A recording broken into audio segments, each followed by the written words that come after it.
Ketegangan di kawasan Karibia kembali memanas. Setelah dinamika dengan Venezuela, kini Amerika Serikat dihadapkan pada potensi konfrontasi dengan Kuba. Titik apinya bermula dari insiden di laut. Ketika aparat Kuba melepaskan tembakan ke arah sebuah kapal cepat berbendera Amerika yang berada di wilayah perairannya. 4 orang dilaporkan tewas, sementara 6 lainnya menderita luka serius. Situasi ini tentu memantik pertanyaan. Langkah apa yang akan diambil Washington? Alih-alih mengeluarkan pernyataan keras, pemerintah Amerika Serikat memilih pendekatan yang lebih terukur. Menteri Luar Negeri hanya menegaskan bahwa penyelidikan akan dilakukan untuk mengungkap detail peristiwa tersebut. Sikap yang terkesan menahan diri ini justru menimbulkan tanda tanya. Mengapa Kuba sampai mengambil tindak ekstrim itu? Dan mengapa respon Washington tidak langsung bernada konfrontatif? Tetap bersama kami karena ada rangkaian peristiwa yang saling berkaitan dan membentuk pola hingga insiden ini terjadi. Jika ditelusuri, penembakan tersebut bukanlah peristiwa yang muncul tiba-tiba. Ia merupakan akumulasi dari ketegangan yang sudah berkembang antara kedua negara. Selama ini, Kuba sangat bergantung pada suplai minyak dari Venezuela. Namun, setelah Presiden Venezuela Nicolas Maduro ditangkap, Amerika Serikat memberlakukan embargo yang berdampak langsung pada tertahannya pengiriman minyak ke Kuba. Selama berbulan-bulan, pasokan energi ke negara itu tersendat. Konsekuensinya sangat serius. Kuba dilaporkan mengalami krisis energi yang melumpuhkan berbagai sektor. Di tengah tekanan tersebut muncul kejadian yang semakin memperumit keadaan. Saat negeri itu sedang kekurangan minyak, kilang Nico Lopez yang berada di Havana justru dilanda kebakaran. Meski api berhasil dikendalikan dan tidak menimbulkan korban jiwa, insiden ini tetap memperburuk kondisi energi di pulau tersebut. Peristiwa itu pun memicu spekulasi. Sebagian pihak mulai mempertanyakan apakah kebakaran tersebut murni kecelakaan atau ada unsur lain di baliknya. Muncul dugaan bahwa krisis yang semakin dalam ini bukanlah sekadar kebetulan, melainkan bagian dari tekanan yang lebih luas terhadap Kuba. Di tengah tekanan energi yang kian berat akibat embargo minyak Amerika Serikat, Kuba setidaknya tidak sepenuhnya sendirian. Kanada yang memiliki kedekatan hubungan dengan Havana dilaporkan mengumumkan bantuan senilai 8 juta dolar Amerika Serikat atau sekitar 134,2 miliar rupiah. Dana itu ditujukan untuk memperkuat penyediaan pangan dan nutrisi bagi warga Kuba yang berada dalam kondisi paling rentan. They cut the electricity here every day, leaving us without power for 4, 5, 6 hours. Upaya Kuba bertahan dari dampak embargo terus berjalan hingga hari Rabu dini hari ketika sebuah perahu cepat terdeteksi mendekat sekitar 1 mil laut di timur laut Selat El Pino di utara kota Coralillo, Provinsi Villa Clara. 5 anggota penjaga perbatasan Kuba yang berada di kapal pemerintah kemudian menghampiri perahu tersebut untuk melakukan identifikasi terhadap para penumpangnya. Namun saat jarak semakin mendekat, orang-orang di atas perahu itu lebih dulu melepaskan tembakan ke arah aparat, sehingga baku tembak pun tak terhindarkan. Dalam insiden tersebut, 4 orang di perahu cepat dilaporkan tewas akibat kontak senjata, sementara 6 lainnya mengalami luka-luka. Ke-6 korban luka segera dievakuasi untuk mendapatkan perawatan medis dan kemudian diamankan oleh otoritas Kuba. Kementerian Dalam Negeri Kuba juga melaporkan temuan sejumlah perlengkapan di atas perahu, mulai dari senapan serbu, pistol, bom molotov, rompi anti peluru, teleskop hingga seragam kamuflase. Temuan ini memunculkan pertanyaan besar. Apakah Presiden Donald Trump akan memanfaatkan peristiwa ini untuk menyeret Kuba ke skenario yang serupa dengan Venezuela? Supreme leader today said that U.S. attack could spark a regional war. Giving you response to that? Why wouldn't he say that? Hasil penelusuran otoritas Havana akhirnya membuka identitas para awak kapal cepat tersebut. Dalam keterangan resminya, Kementerian Dalam Negeri Kuba menyebut para penumpang itu sebagai warga negara Kuba yang bermukim di Amerika Serikat dan membawa persenjataan. Mereka diduga berupaya memasuki wilayah Kuba secara ilegal dengan maksud melakukan aksi teror menggunakan speedboat yang terdaftar di Florida dengan nomor registrasi FL7726SH.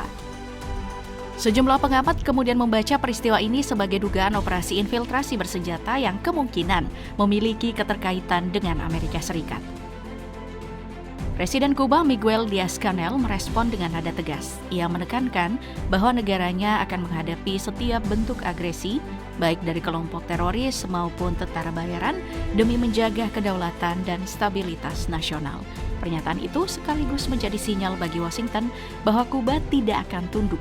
Jika ada upaya merampas kedaulatan seperti yang terjadi pada Venezuela, maka perlawanan akan menjadi jawabannya. Berbeda dengan Havana, respon dari Washington terdengar lebih berhati-hati. Menteri Luar Negeri Marco Rubio yang memiliki garis keturunan Kuba dan saat itu tengah melakukan perjalanan diplomatik untuk bertemu pejabat Karibia di Saint Kitts dan Nevis, menyampaikan bahwa pemerintah Amerika Serikat sedang mengumpulkan fakta. Ia mengatakan kepada wartawan bahwa informasi yang tersedia masih terbatas dan proses penyelidikan tengah berlangsung.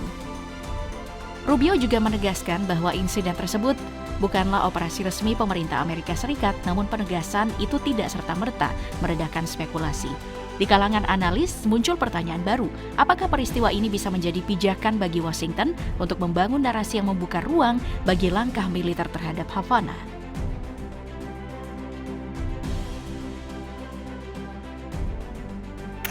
Jika skenario eskalasi itu benar-benar mengarah pada konflik terbuka, maka dinamika Rusia di Kuba ikut menambah lapisan baru dalam ketegangan ini. Sejak embargo minyak terhadap Havana diberlakukan, Moskow dilaporkan telah mengevakuasi para turisnya dari Kuba dalam beberapa pekan terakhir. Bagi Washington, langkah semacam ini tentu tidak biasa. Evakuasi tersebut bisa dibaca sebagai sinyal bahwa Rusia tengah bersiap menghadapi kemungkinan terburuk, termasuk jika agresi militer benar-benar pecah di pulau itu. Sebelumnya, Presiden Rusia Vladimir Putin juga telah melontarkan kritik tajam terhadap kebijakan blokade bahan bakar yang diterapkan pemerintahan Trump kepada Kuba. Ia menyebut pembatasan itu tidak dapat diterima dan menggambarkan kondisi energi di Havana sebagai benar-benar kritis. Putin bahkan menyatakan bahwa pemerintahannya sedang membahas secara aktif bentuk bantuan apa yang bisa diberikan kepada Kuba. Ia menegaskan Moskow akan tetap berdiri bersama Havana, sebuah pernyataan yang oleh banyak pihak ditafsirkan sebagai pesan bahwa Rusia tidak akan tinggal diam jika Kuba berada dalam ancaman serius. Bukan hanya dalam bentuk pernyataan publik, Rusia juga disebut mengambil langkah konkret untuk membantu meringankan krisis energi di Kuba. Salah satunya dengan mengirim pasokan minyak guna menutup kekosongan akibat embargo Amerika Serikat. Jumlah baret yang dikirim memang belum dipublikasikan secara rinci, tetapi pengiriman itu diperkirakan tiba pada awal Maret mendatang. Langkah Moskow ini jelas bukan bagian dari perhitungan awal Presiden Trump. Perkembangan tersebut berpotensi mengganggu hubungan Rusia-Amerika Serikat yang dalam beberapa waktu terakhir justru tampak lebih cair. Kini Rusia berada pada persimpangan mempertahankan solidaritas terhadap sekutu lamanya di Havana atau menjaga hubungan yang sedang membaik dengan Washington. Pilihan manapun yang diambil, dampak strategisnya akan terasa luas dan tidak sederhana. Mungkin muncul pertanyaan, apa sebenarnya yang membuat Washington terus memberi tekanan kepada Havana? Kuba bukan raksasa energi seperti Venezuela. Lalu apa urgensinya? Jawabannya tidak semata soal sumber daya, melainkan jejak sejarah yang panjang dan luka lama yang belum benar-benar sembuh. Akar ketegangan itu bisa ditarik jauh ke awal abad ke-20, usai Perang Spanyol-Amerika pada tahun 1898. Kuba memang terbebas dari kekuasaan Madrid, namun kemerdekaan itu datang dengan bayang-bayang baru. Melalui Platt Amendment, Amerika Serikat memperoleh ruang campur tangan besar dalam urusan politik dan keamanan Kuba. Bahkan hingga hari ini, pangkalan militer Amerika Serikat di Teluk Guantanamo menjadi simbol nyata pengaruh tersebut.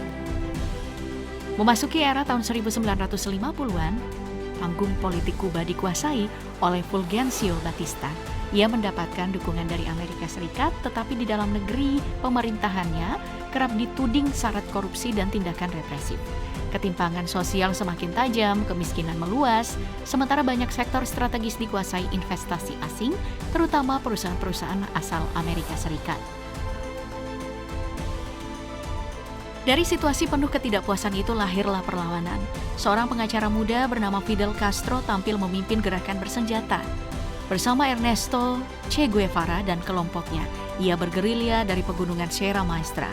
Pada tahun 1959, revolusi berhasil menggulingkan Batista dan mengubah arah politik Kuba secara drastis.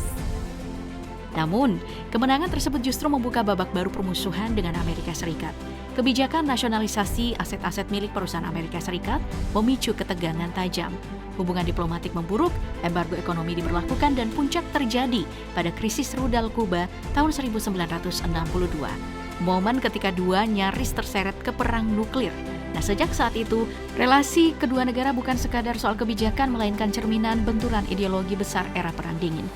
Kapitalisme berhadapan dengan komunisme, dan bayang-bayang konflik itu hingga kini belum benar-benar hilang. Amerika Serikat dan Kuba kini berada di ambang konfrontasi. Dari sisi kekuatan, Havana memang tidak sebanding dengan Washington, namun keberadaan Rusia di belakang Kuba menghadirkan dimensi lain yang tak bisa diabaikan. Faktor ini membuat situasi jauh lebih kompleks dari sekadar perbandingan militer. Nah, karena itu, kondisi tersebut jelas tak layak diremehkan. Jika ketegangan berkembang menjadi konflik terbuka, perhatian Washington di Timur Tengah berpotensi ikut teralihkan. Dalam situasi seperti ini, fokus Amerika Serikat bisa terbelah dan membuka celah kerentanan di dua kawasan yang sama-sama sensitif.